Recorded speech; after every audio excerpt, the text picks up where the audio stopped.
Hola gengs, selamat pagi. Saya belum ngopi, jadi kita akan ngopi bareng ya pagi ini. Welcome back to kopi-kopi ala-ala suka-suka bersama saya, teman-teman di kopi-kopi ala-ala suka-suka. Tentunya suka-suka saya. Pagi ini ya, lumayan.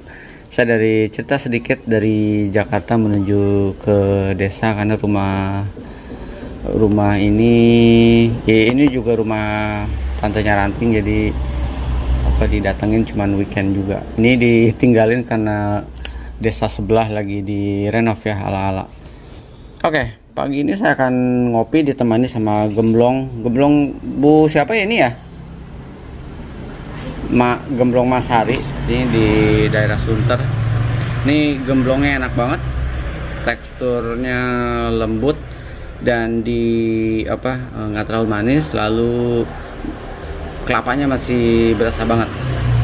Salah satu gemblong terenak di daerah Sunter, nomor 1 dan 2 lah ya, mengalah saingan sama gemblong yang di pasar. Oke. Nah, pagi ini gemblong saya akan ditemani kopi. Nggak lengkap rasanya ya teman-teman kalau misalkan saya beli salah satu bin nggak saya obrolkan di YouTube di plus pakai Espresso Mirage, jadi nggak lengkap. Jadi akan saya lengkapi. Jadi kalau saya videokan udah menggunakan Aeropress, lalu cold brew, dan ini pakai Espresso Mirage ya, karena the restnya biasanya saya Aeropress, cold brew, the restnya saya hajar pakai Aeropress, jadi Espresso Mirage. Jadi kali ini saya akan gedein dikit ya, kali ini saya akan membrew sekalian closing brew, bukan closing brew di saya karena ini semoga masih cukup buat 2 kali brew. Ini closing brew, closing statement closing brew saya di Yusuf, karena kalau masih ada 1 kali brew lagi biasa saya akan brewnya juga pakai Espresso Mirage. Jadi ini dari 200 gram ini rata-rata saya pakai Espresso Mirage pagi-pagi buat ngopi. Kita akan timbang dulu. Saya akan main di 15 gram. Kita akan closing sambil ngobrol ngopi ya. Cukup ya. Ya, 17 gram pas. Wow, semangat 17 gram. Ini binnya. Kalau kalian belum melihat binnya, hasil roastingannya, buat saya ini binnya lumayan seksi walaupun ada bin yang efek, tapi somehow ini untuk closing ya, untuk closing video saya, somehow lihat binnya sangat seksi buat saya, sangat cantik dan oke. Untuk kategori specialty lokal Indonesia dengan harga, saya lupa harganya teman-teman. Saya tuh untuk urusan angka paling nggak bisa ngapalin. Jadi kalau nggak salah 95.000 di 200 gram. Compare yang klaim specialty 135.000 dengan binnya nggak jelas. Oke, kita akan giling dulu, nanti kita akan bahas pelan-pelan ya. 1, 2, 3, 4. Saya akan main di 5 ya, gilingan 5. Oke.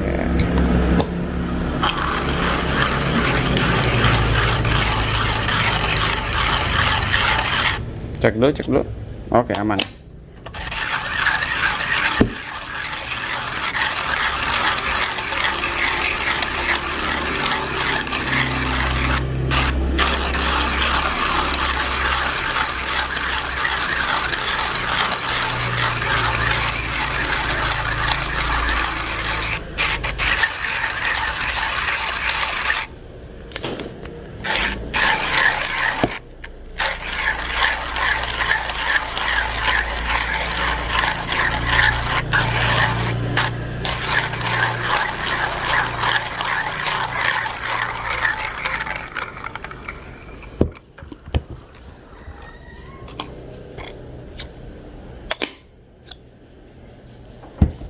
Kita akan lihat gilingan saya ya.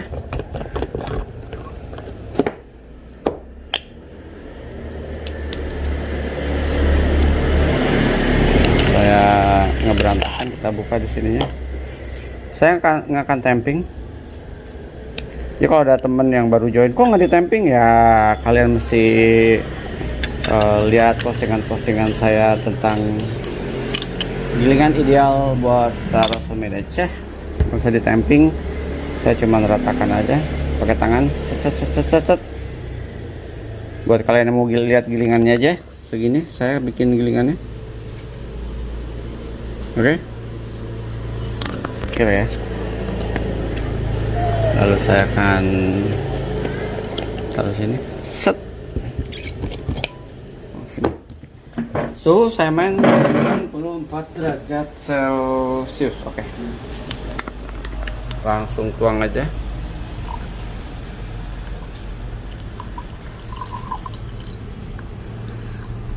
Air sekitar 180. Lama-lama saya hafal nih, kalau 180 di sinilah.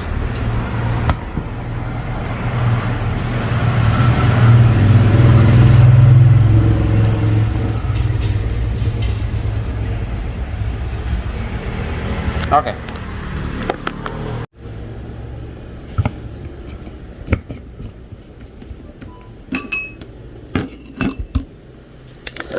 Kita pumping ya. Saya nggak akan mendiamkannya. Ada yang kadang saya mendiamkannya di 10. Kalau saya ini akan langsung saya pumping aja.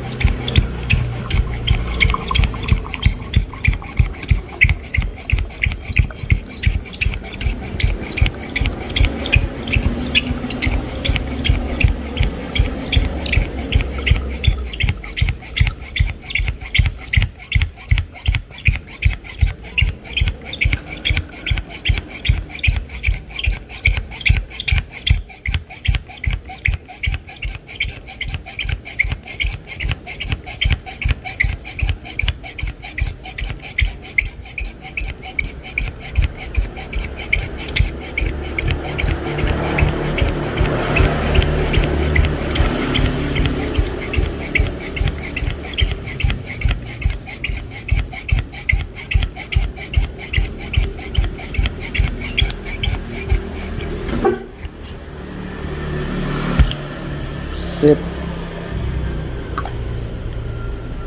Yes. Selesai.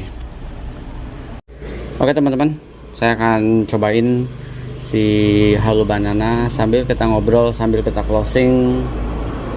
Sindakerta, Cililin lokasinya, Bandung Barat, ketinggian 1500 di atas permukaan laut. Varietalnya Sigara Rutang dan Lini S. Spesies Arabica, Greater Specialty dengan notes banana, dark coklat dan hints of floral dan prosesnya honey dari Jack Runner Roastery. Oke, kita akan cobain seruputan pertama.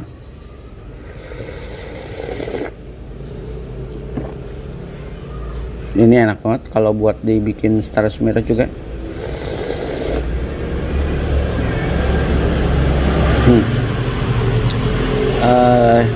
Di Star Media itu ada fruity-nya balance, lalu sweetness-nya balance, fermented-nya pas banget. Kalau buat saya ini salah satu Halu Banana yang balance untuk semua karakteristiknya. Cela, so tau.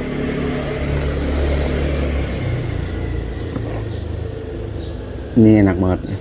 Dibikin Star Media cuma idola saya sih.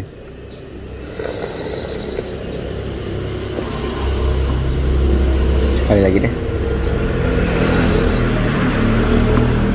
Kalau baristanya bilang ini Omniros kok kak gitu. Oke, saya sekilas membahas ya. Omniros itu biasanya memang ada yang memang bisa buat espresso atau bisa buat filter. Ada yang espressonya hanya simply memang buat espresso aja tanpa dikasih campuran apa-apa. Maksudnya kayak susu ya. Ini untuk dicampur susu nggak rekomen kalau buat saya, karena orang rumah bilang asam banget dan saya juga merasakan hal yang sama. Saya coba sekali.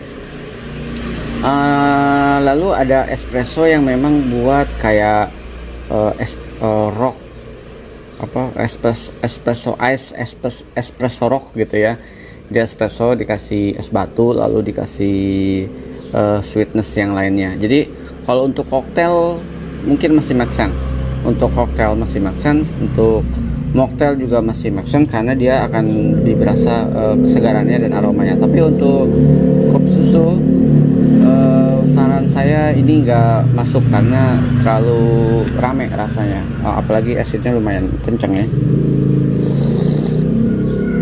Tapi kalau dia naikin jadi roastingannya dimain di dark gitu ya, dia dibikin kopi susu akan memiliki rasa yang unik. Walaupun ada hint acidnya misalkan satu, tapi dia memiliki sensasi rasa yang unik. Contohnya rasanya yang aromanya yang manis gitu ya, kayak si Roar blendnya Smoking Barrel. Jadi ada teman ala-ala yang bang, saya mencoba membeli kopi yang abang beli gitu, saya ingin menyamakan frekuensi enaknya abang dengan saya kayak gimana gitu. Lucu sih, tapi it's okay ya. Tapi gini, mungkin kopi itu kan masalah selera ya. Ini motor rame banget ya lewat. Kopi itu masalah selera. Mungkin ya, ada orang yang saya bilang Halu Banana ini buat saya secara bean, secara roastingan, secara aroma, secara rasa sangat recommended banget. Tapi mungkin ada orang yang mencicipi, ketika dicicipi, "Dah, kayak gini nih bang," gitu. "Wah, kayak gini mah enak." Ya, enak-enak kan masalah selera ya. Jadi somehow memang kopi itu nggak bisa agak susah ya, subjektif banget ya. Tapi saya mencoba untuk objektif aja sih. Kalau memang objektif versi lidah saya ya, walaupun orang melihatnya subjektif lubang gitu, tapi ini objektifnya lidah saya aja. Halu Banana ini buat saya memang rekomen. Jadi kalau nanti kalian masalah ternyata nggak cocok atau enggak, itu ya kembalikan lagi ke selera kalian. Karena somehow ada orang yang memang nggak suka hints banana yang matang, ada orang yang nggak suka fruity. Ini termasuk fruity kalau buat saya. Ada orang yang nggak suka acidnya main-main. Ini buat saya acidnya main-main, tapi masih di area aman buat saya, nggak yang pas ngopi aduh nyengir gitu ya, yang ganggu banget acidnya. Ada orang yang memang nggak suka banget sama kayak gini. Jadi sangat subjektif banget di masing-masing orang, tapi objektif kita adalah versi lidah kita sendiri. Buat saya ini saya suka manis, tapi kalau catatan sedikit juga, kalau kalian main Halu Banana ini, somehow kalian kalau main brew kecuali cold brew, tapi kalau hot kayak gini pasti ada sense keset di lidah, jadi nggak clean. Kalau kayak brew saya main di Panama atau di Kolombia atau di Ethiopia, dia tuh ada hints getah, bukan getas ya, getah. Jadi lidah tuh kayak tapi nggak mengganggu sih buat saya, nggak mengganggu sama sekali, karena the whole konsepnya buat saya masih enak untuk dinikmati. Saya nggak jualan Halu Banananya Jack Roastery, tapi kalau saya gini, kalau memang kopi ini enak versi saya, ya saya mencoba untuk jujur aja, supaya orang-orang di sana yang ternyata satu frekuensi dengan selera saya bisa bisa menjadikan si apa yang saya brew ini referensi aja gitu ya. Oke. Ditemani gemblong, pas banget.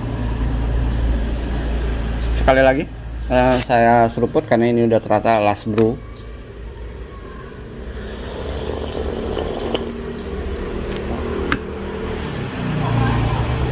Buat orang-orang yang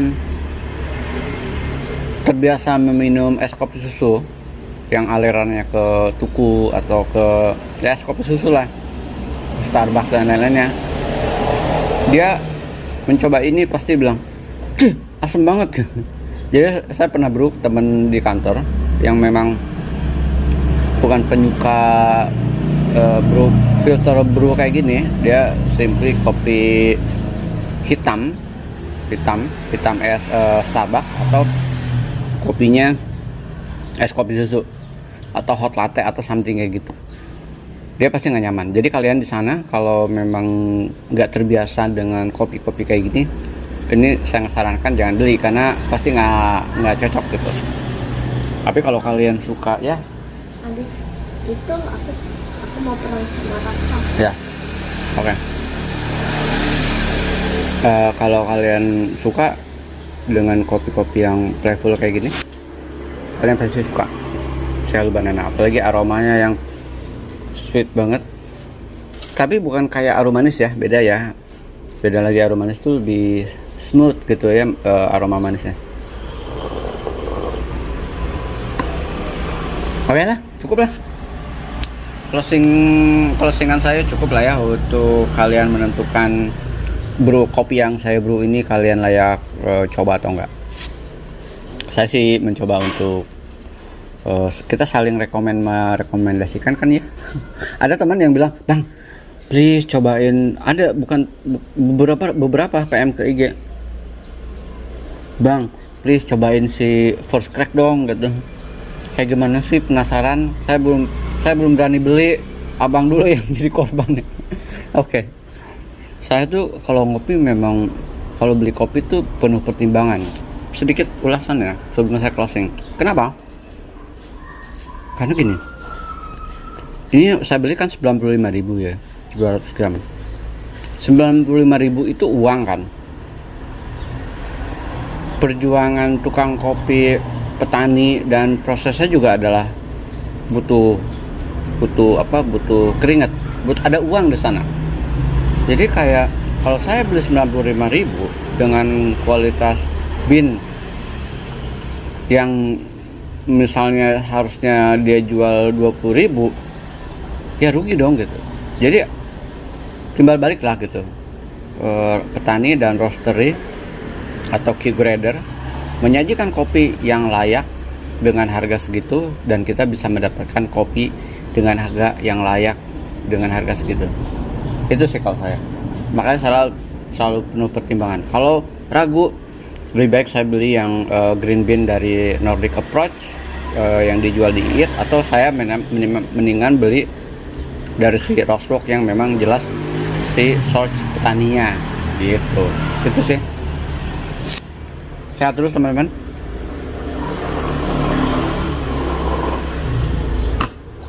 Ciao.